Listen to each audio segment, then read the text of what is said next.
علماء انبیاء کے وارث ہیں۔ علماء کن کے وارث ہیں؟ سب بولیے کن کے وارث ہیں؟ انبیاء کے۔ انبیاء اپنا وارث جس کو بناتے ہیں نہ اس کو درہم دیتے ہیں نہ دینار دیتے ہیں۔ مت سمجھنا اس وراثت میں آ کر تمہیں دنیاوی طور پر ریل پیڑ ہو جائے گی، ڈالر ملیں گے، ریال ملیں گے، درہم دینار ملیں گے، نہیں۔ فرمایا انما ورث العلم، انبیاء وارث بناتے ہوتے ہیں علم کا۔ کفضلی علی ادناکم، عالم کی عابد کے اوپر فضیلت ایسے ہے جیسے میری فضیلت تم میں سے کسی ادنا آدمی پر ہو۔ یہ مقام و مرتبہ علم کی وجہ سے۔ پھر اگلی بات ارشاد فرمائی، لوگو سنو، ان العلماء ورثۃ الانبیاء، علماء انبیاء کے وارث ہیں۔ علماء کن کے وارث ہیں؟ سب بولیے کن کے وارث ہیں؟ انبیاء کے۔ آج انجینئرز کے وارث کتنے مل جائیں گے؟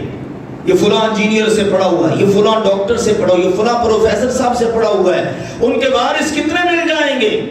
آئیے، انبیاء کے وارث کون ہیں؟ کون خوش نصیب ہیں جو انبیاء کے وارث بننا چاہتے ہوں؟ ہر دور میں انبیاء کے ساتھ بھی ایسا ہی سلوک کیا گیا، ڈیگریڈ کیا گیا، ان کی انسلٹ کی گئی، بے عزتی کی گئی، آوازیں کسی گئی، تانے دیے گئے، قتل کیے گئے، ستایا گیا، تنگ کیا گیا، کوئی پرواہ نہ کی۔ انبیاء کے وارث بننا یہ اللہ کے ہاں بڑی قدر و منزلت کی بات ہے۔ فرمایا انبیاء کے وارث ہیں علماء۔ اور سنو لوگو، ان الانبیاء لم یورثوا دینارا ولا درہما، انبیاء اپنا وارث جس کو بناتے ہیں نہ اس کو درہم دیتے ہیں نہ دینار دیتے ہیں۔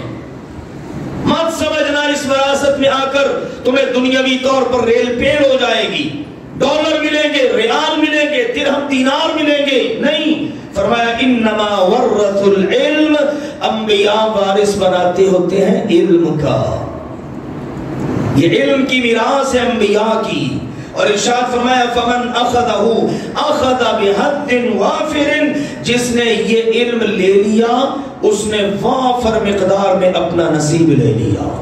اس کی خوش قسمتی کے کیا کہنے۔